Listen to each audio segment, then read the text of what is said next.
কৃষকদের জন্য জরুরি খবর। এই তিনটি কাজ না করলে আটকে যেতে পারে থিমকেসেনের 23তম কিস্তি।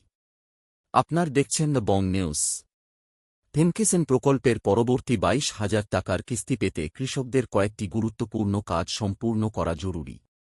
একে এক আধার ব্যাংক অ্যাকাউন্ট লিঙ্কিং এবং জমির যাচাইকরণ না হলে কিস্তির টাকা আটকে যেতে পারে। প্রধানমন্ত্রী কিষাণ সম্মান নিধি প্রকল্পের আওতায় দেশের কোটি কোটি কৃষক বছরে 26,000 আর্থিক সহায়তা পান। বর্তমানে অনেক কৃষকই পরবর্তী কিস্তির অপেক্ষায় রয়েছেন। তবে তার আগে কয়েকটি গুরুত্বপূর্ণ তথ্য সঠিকভাবে আপডেট রাখা অত্যন্ত জরুরি। সরকারি নিয়ম অনুযায়ী প্রত্যেক উপভোক্তাকে এক সম্পূর্ণ করতে হবে।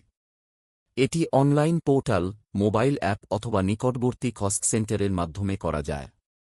পাশাপাশি আধার নম্বর ও ব্যাংক অ্যাকাউন্টের তথ্য সঠিকভাবে যুক্ত থাকা প্রয়োজন, যাতে কোনো সমস্যা ছাড়াই সরকারি টাকা সরাসরি অ্যাকাউন্টে পৌঁছে যায়। জমির যাচাইকরণও এই প্রকল্পের একটি গুরুত্বপূর্ণ অংশ। এর মাধ্যমে প্রকৃত ও যোগ্য কৃষকদের কাছেই প্রকল্পের সুবিধা পৌঁছে দেওয়া হয়। যেসব এলাকায় এই যাচাইকরণ প্রক্রিয়া চালু হয়েছে, সেখানকার কৃষকদের দ্রুত প্রয়োজনীয় নথিপত্র আপডেট করার পরামর্শ দেওয়া হয়েছে।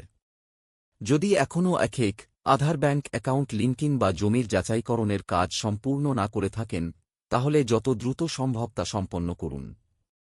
এতে থিমকেসেন প্রকল্পের পরবর্তী কিস্তির টাকার পেতে কোনো সমস্যা হবে না। সামান্য ভুল বা অসম্পূর্ণ তথ্যের কারণে থিমকেসেন প্রকল্পের কিস্তির টাকা আটকে যেতে পারে। তাই এখনই নিজের তথ্য যাচাই করে প্রয়োজনীয় কাজগুলি সম্পূর্ণ করুন। দ্য বং নিউজ পরিবারের নতুন সদস্য? তাহলে এখনই সাবস্ক্রাইব করুন এবং অল নোটিফিকেশনস চালু করুন। রাজ্য ও দেশের গুরুত্বপূর্ণ খবর, সরকারি প্রকল্পের আপডেট এবং সর্বশেষ তথ্য পেতে সবসময় আমাদের সঙ্গেই থাকুন।